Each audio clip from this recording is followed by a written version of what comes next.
Assalamualaikum warahmatullahi wabarakatuh. Di sini kami dari kelompok 5 akan mempresentasikan diskusi kami mengenai horizontal boundaries yang beranggotakan 1. Nabila Anzalna, NPM 180141.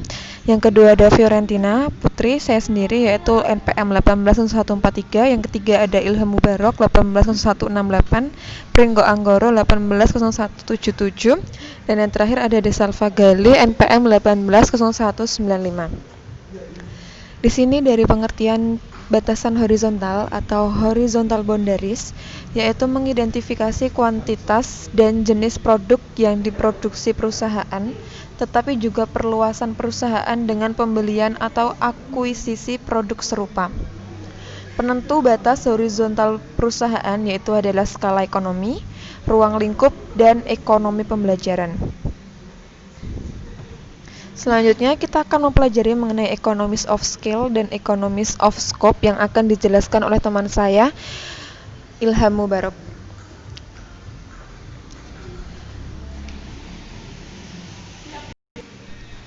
Selanjutnya akan dijelaskan oleh saya, Ilham Mubarok. Ada 3 horizontal boundaries of firm: economic of scale, economic of scope, dan firm strategi.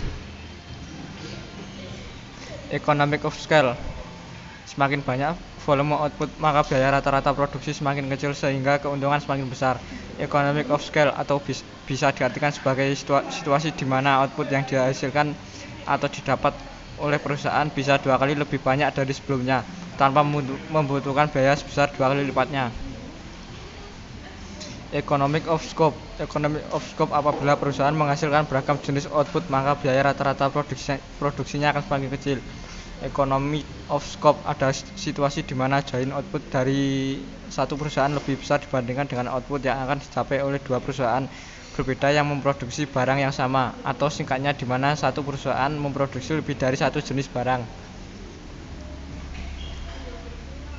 Pentingnya economy of scope: manfaat economy of scope tidak hanya dari sisi biaya tetapi juga diversifikasi. Itu memang menurunkan biaya melalui produksi beragam produk, tapi ada sisi manfaat lainnya. Perusahaan dapat menjual produk lebih bervariasi. Itu pentingnya untuk memenuhi kebutuhan dan keinginan konsumen yang mana juga bervariasi. Selain itu, perusahaan juga lebih fleksibel dalam mengantisipasi preferensi konsumen.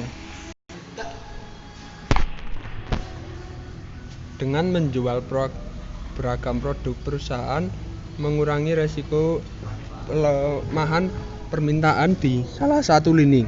Misalnya membuat mobil menghasilkan mobil konvensional dan mobil listrik. Menjualan mobil listrik mengkompensasi penurunan penjualan mobil konvensional ketika harga minyak melonjak.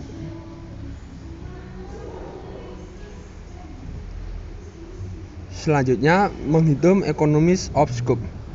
Secara matematis, formula secara economies of scope adalah sebagai berikut.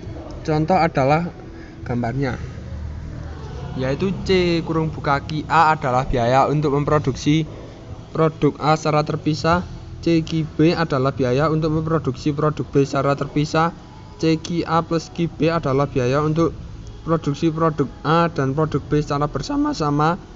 S adalah persentase penghematan biaya ketika perusahaan memproduksi barang A dan B secara bersama-sama. Ketika economies of scope ada, S akan lebih besar dari 0. Semakin tinggi nilai S, semakin tinggi potensi penghematan biaya. Sekian presentasi dari kelompok saya. Bila ada tutur kata, mohon maaf yang besar-besarnya. Wassalamualaikum warahmatullahi wabarakatuh. Tugas yang kumpulin besok ya, Pak? Metopen ya?